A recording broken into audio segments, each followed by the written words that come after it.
الحمدللہ رب العالمین والصلاة والسلام علی خاتم النبیین اما بعد فاعوذ باللہ من الشیطان الرجیم بسم اللہ الرحمن الرحیم۔ السلام علیکم ورحمۃ اللہ وبرکاتہ۔ ناظرین، پروگرام کا نام ہے بات ہے پچھلے زمانے کی۔ آج ایک ایسی قوم کی بات کرنی ہے کہ جس کا ذکر قرآن میں موجود ہے۔ یہ وہ قوم ہے جسے قرآن نے اصحاب الرس کہا ہے۔ ان کا جرم اتنا خوفناک تھا کہ اللہ کریم نے انہیں عاد اور سمود جیسی بڑی قوموں کے ساتھ عبرت کی فہرست میں شامل کیا۔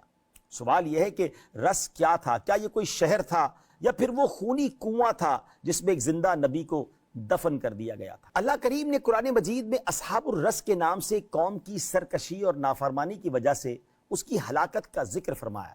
چنانچہ سورہ فرقان میں ارشاد فرمایا، وعادا وثمود واصحاب الرس وقرونا بين ذلك كثيرا وكلا ضربنا له الامثال وكلا تبرنا تتبيرا۔ اور عاد اور سمود اور کنویں والے اور ان کے درمیان کی بہت سی قومیں ہم نے ہلاک کر دی، اور ہم نے ہر قوم کے لیے مثالیں بیان فرمائیں، اور ہم نے سب کو مکمل طور پر تباہ کر دیا۔ اور سورہ کاف میں ہلاک شدہ قوموں کی فہرست بیان کرتے ہوئے اللہ کریم نے اس طرح فرمایا، كذبت قبلهم قوم نوح وأصحاب الرس وثمود وعاد وفرعون وإخوان لوط وأصحاب الأيكة وقوم تبع كل كذب الرسل فحق وعيد۔ ان کفار مکہ سے پہلے نوح کی قوم اور رس نامی کنویں والوں نے اور سمود نے جھٹلایا، اور عاد اور فرعون نے اور لوط کے ہم قوم لوگوں نے اور جنگل والوں اور طبا کی قوم نے، ان سب نے رسولوں کو جھٹلایا، تو میرے عذاب کا وعدہ ثابت ہو گیا۔ لغت میں رس اس پرانے کنویں کو کہتے ہیں جو پتھروں سے نہ بنا ہو بلکہ کچی مٹی کا ہو۔ چونکہ اس قوم کی پوری تاریخ اسی ایک کنویں کے گرد گھومتی ہے، اسی لیے انہیں اصحاب الرس یعنی کنویں والے کہا گیا۔ لیکن یہ لوگ کون تھے اور کہاں رہتے تھے؟ یہاں تاریخ خاموش نہیں بلکہ مفسرین کے اقوال مختلف سمتوں میں گھوم رہے ہیں۔ اس کے بارے میں 8 مختلف رائے پائی جاتی ہیں۔ حضرت علامہ ابن جریر رحمۃ اللہ تعالی علیہ کی رائے یہ ہے کہ رس کے معنی غار کے بھی آتے ہیں، اس لیے اصحاب الاخدود گھڑے والوں ہی کو اصحاب الرس بھی کہتے ہیں۔ حضرت حافظ ابن عساکر رحمۃ اللہ تعالی علیہ نے اپنی تاریخ میں اس قول کو حق بتایا ہے کہ اصحاب الرس قوم عاد سے بھی صدیوں پہلے ایک قوم کا نام ہے۔ یہ لوگ جس جگہ آباد تھے وہاں اللہ کریم نے ایک پیغمبر کو مبعوث فرمایا تھا۔ اس سرکش قوم نے اپنے نبی کی بات نہیں مانی اور کسی طرح بھی حق قبول نہیں کیا، بلکہ اپنے پیغمبر کو قتل کر دیا، جس کی سزا میں پوری قوم عذاب الہی سے ہلاک و برباد ہو گئی۔ حضرت امام ابن ابی حاتم کا قول ہے کہ آذربائیجان کے قریب ایک کنواں تھا، اس کنویں کے قریب جو قوم آباد تھی اس نے اپنے نبی کو کنویں میں ڈال کر زندہ دفن کر دیا تھا، اس لیے ان لوگوں کو اصحاب الرس کہا جاتا ہے۔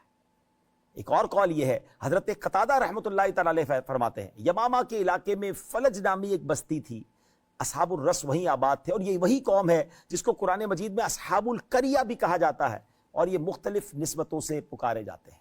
ایک اور قول حضرت محمد بن کعب قرظی رحمۃ اللہ تعالی علیہ فرماتے ہیں کہ نبی پاک علیہ الصلوۃ والسلام نے فرمایا، جنت میں سب سے پہلے جو شخص داخل ہوگا وہ ایک غلام ہوگا، اس کا رنگ تو سیاہ ہوگا مگر وہ جنت میں پہلے داخل ہوگا۔ یہ اس لیے کہ ایک بستی میں اللہ تعالیٰ نے ایک نبی علیہ السلام کو بھیجا مگر ایک غلام کے سوا ان پر کوئی ایمان نہیں لایا۔ پھر اہل شہر نے اس نبی علیہ السلام کو ایک کنویں میں ڈال کر کنویں کے منہ پر ایک بھاری پتھر رکھ کر اسے بند کر دیا تاکہ اسے کوئی کھول نہ سکے، مگر یہ سیاہ فام غلام روزانہ جنگل سے لکڑیاں کاٹ کر لاتا، ان کو فروخت کر کے کھانا خریدتا، کنویں پر پہنچ کر پتھر اٹھاتا اور نبی علیہ السلام کی خدمت میں کھانا پیش کرتا تھا۔ یہ خدمت گاری جاری تھی کہ پھر ایک اور واقعہ ہوا کہ اللہ کریم نے اس غلام پر جنگل میں نیند طاری کر دی۔ ناظرین، یہ چند دلوں کی نہیں بلکہ 14 سالوں کی نیند تھی۔ جی ہاں، یہ غلام 14 سال تک سوتا رہا اور اس دوران قوم کے حالات بدل گئے، مگر یہ سوتا رہا۔ اب وہاں یہ ہوا، اس قوم کا دل بدل گیا، انہوں نے نبی علیہ السلام کو کنویں سے نکالا، ایمان قبول کر لیا، اور اس نبی علیہ السلام کا انتقال بھی ہو گیا۔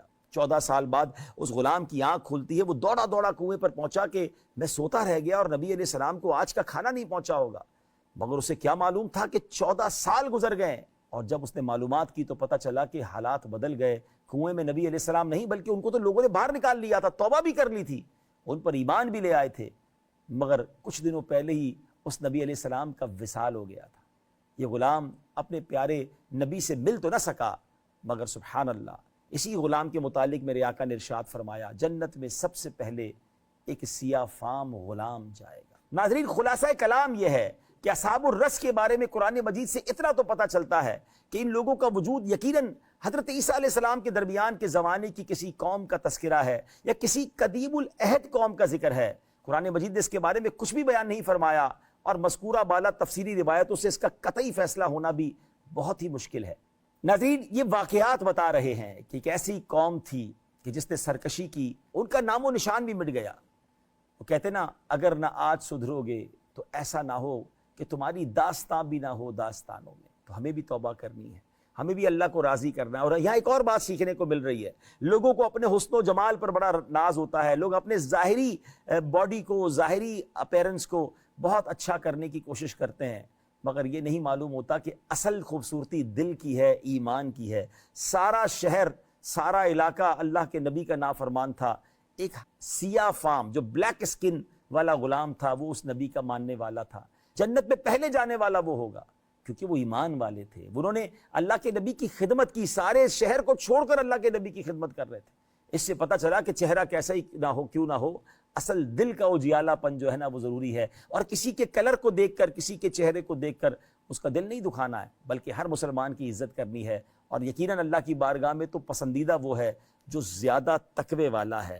ان اکرمکم عند اللہ اتقاکم، اللہ کی بارگاہ میں پسندیدہ وہ ہے، عزت والا وہ ہے جو زیادہ تقوی والا ہے۔ اللہ ہمیں تمام مسلمانوں کے ساتھ اچھا برتاؤ کرنے کی توفیق عطا فرمائے، اللہ ہمارے ایمانوں کی حفاظت فرمائے۔ اگلے پروگرام میں پھر آپ سے ملاقات ہوگی۔ السلام علیکم ورحمۃ